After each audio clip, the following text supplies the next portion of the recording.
Dear students, in our last lecture, we were discussing about the Indian Contract Act 1872, under which we were talking about the capacity of parties and consideration. Under this, we covered the one type of the person who are incompetent, we can say, who has no right to commence any contract. That person is called minor. That means we discussed in my last session that how the minor cannot be a competent for for commencing any contract, and what are the liability and rights of the minor if he enters into a contract. So we covered the first part of capacity of parties, which was minor. Today we will discuss about the minor's liability for necessities.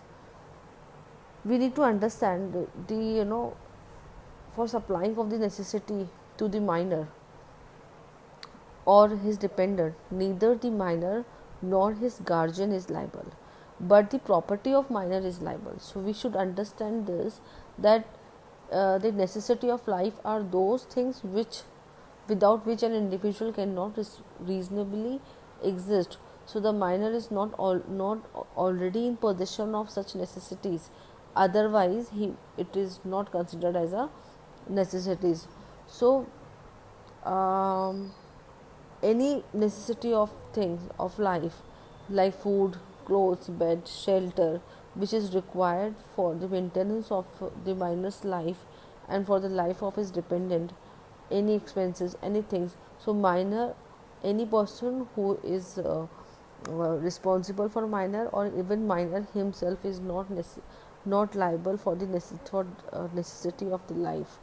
So things must be suitable to the conditions in life of the minor. That means there should be everything which is supplied must be suitable to the condition in the life of the minor. So they must be according to the status in life of the minor while deciding the things of necessity. One should not forget that what is necessity for dishes and luxury for a farmer's wife. So necessary is different from person to person. For example, a minor was supplied a pair of pearl and diamond buttons. So here it cannot be considered as a necessity of minor necessity for minor. So minor must be in need of something which is supplied. If minor is already having a sufficient supply of the things supplied and does not need them anymore, so further supply of them will not be considered to be necessary. For example, we can understand this with example of like A, who is a minor. He purchased 11 fancy waistcoat and other clothes also. So while he was already having sufficient clothes to wear, held the 11th waistcoat and other clothes purchased were not necessary, and the price was irrecoverable. So price cannot be recovered from the minor in this case. Now we will talk about the second type of the person who has incompetent for commencing any contract. Second type of person is called the unsound minded person. Any person who is unsound minded cannot be considered as a capable person for making any contract. So at the time of entering into a contract, person should be sound mind. In this case, the law presumes that every person is of sound mind unless otherwise it is proved before the court an agreement by a person of a sound mind is void. So there are few categories of person who is considered as a unsound mind. Who are those people? Number one, an idiot. Idiot कौन होता है? Idiot is a person who is congenital. That means he is incapable for thinking. He can be considered as an unsound minded. And Consequently, the agreement of the idiot is absolutely void ab initio, means he is not personally liable even for the payment of necessary of lives supplied to him. Second type of the person who is called unsound mind is delirious person. Who is delirious person? Any person, any person who is delirious from fever is also not capable of understanding the nature and implications of an agreement. So he, therefore we can say he cannot enter into the contract so long as delirious lasts.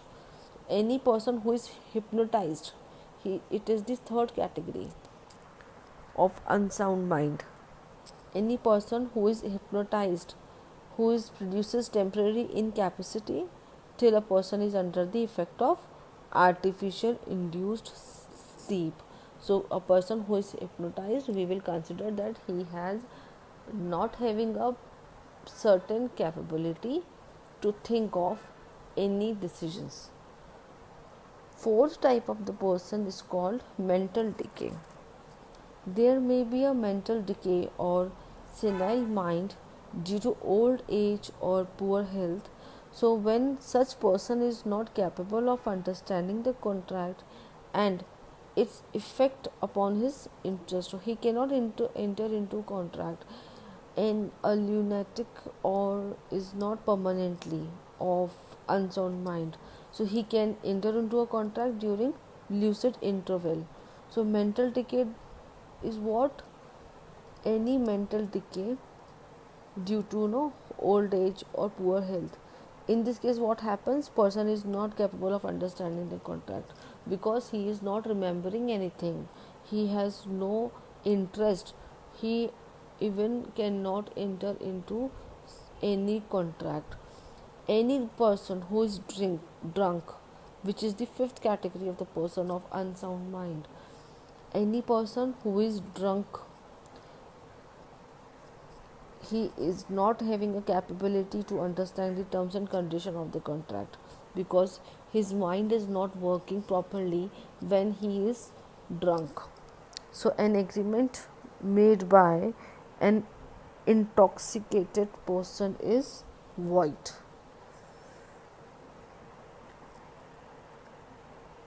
So third, now we will discuss about the third type of the person who will be called as a incapable of incompetent for making contract. So third type of category is called person disqualified by law. Any person who has been disqualified by the law will not be able to enter into any contract. Like, if, say, suppose if the person is belong to any company who has a no, who has we can say any he belongs to any company which cannot enter into any contract which is beyond its memorandum or which is personal in nature, so as it is an artificial person. Second category, we can say that alien enemy. Alien enemy, who are the alien enemy? Alien are called, alien means a person who belongs to foreign state. So alien can be an enemy or a friend. So when he is a citizen of any country which was against India in war, so he is not known as an alien enemy. So we will consider that that person is also enemy of the for the country. So if any contract is entered into with the alien enemy and the war breaks out with that country, so that contract is suspended until the war is over. So during the war, the contract cannot be entered with any alien enemy with the permission of the central government. Third category of the person is insolvent. Any person who has been declared as an insolvent for his property vest in the receiver, so therefore he cannot enter into a contract relating to the to his property. So again he becomes capable to enter into a contract when he is discharged by the court. अगर court उसको discharge कर देती है तो तब उसके पास capability आ जाती है कॉन्ट्रैक्ट में एंटर होने की. अदरवाइज जब तक कि वो कोर्ट से डिस्चार्ज नहीं हो जाता, till then he is not at all capable to enter into a contract. So this was about the capacity of parties. So we can say if person is minor, if person is not, if person is unsound minded, and if the person is disqualified by law. These three types of the people are incapable. They cannot enter into any contract. Now our next important topic is consideration. If you remember, when we were talking about uh, the definition of the contract, we were talking about that there should be some consideration. We use the word consideration many times when we were defining the meaning of contract, and when we were discussing about the various elements of the Indian Contract Act as per section 10. What is consideration basically is? Consideration is known as quid pro quo, that means something in return, कुछ के बदले कुछ. So it is the benefit received by the party to the contract in return of the promise made by him. For example, A, who is a coolie, so he lifts the luggage of B. So B pays his remuneration. Lifting luggage is causing detriment to the coolie but a benefit to the passenger. So that is a promisor. So consideration may be doing of some act or not doing an act. So it means right, benefit, interest, avoidance of loss or profit which is received by one party. So in consideration is moving from both the party. No consideration. If there is no consideration, there is no contract. So a promise without consideration is not an agreement. So hence we can say that it is not a contract. Consideration की अगर हम definition की बात करें तो according to section 2 subsection D, consideration is what? It is a desire of the promiser, the promisee or any other person has done or abstained from doing or does or abstains from doing or promises to do or to abstain from doing something, such act or abstinence or promise is called consideration for the promise. So this definition seems to be very complicated. In simple word we can say consideration means something in return, or we can say the benefit which one party received from the another party. That is the simplest way through which we can understand about the meaning of consideration. What if I talk about the types of the consideration, we have three types of consideration. In just like a tense, past tense, present tense and future tense. So we can say past consideration, present consideration and future consideration.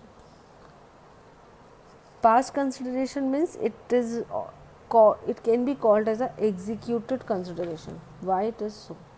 Because one party to contract has already received the benefit from the formation of contract. So between the two parties there is a one party who has already received the benefit, who has already received the benefit of the contract, and and the other party is still waiting for getting his benefit. So this is called past consideration. Second type of consideration is called present consideration. Present consideration means it is received at the time of formation of the contract. So it is in the process of execution. It is under process, we can say. So for example, A buys a TV set from the B shop and he pays the price immediately. The act of both the party constitutes a present or executed consideration. So that can be the best example. Third category is called future consideration. Future consideration means the benefit will be received by the party after the formation of the contract. So it is called as a executory consideration. A, for example, A agrees to sell a TV set to B for rupees 10,000 rupees on first of the next month. So, and also B agrees to pay the price 10 days after the date of delivery. So in this contract, what we can say, consideration for both the parties is future and executory. So this is the definition and the different types of consideration.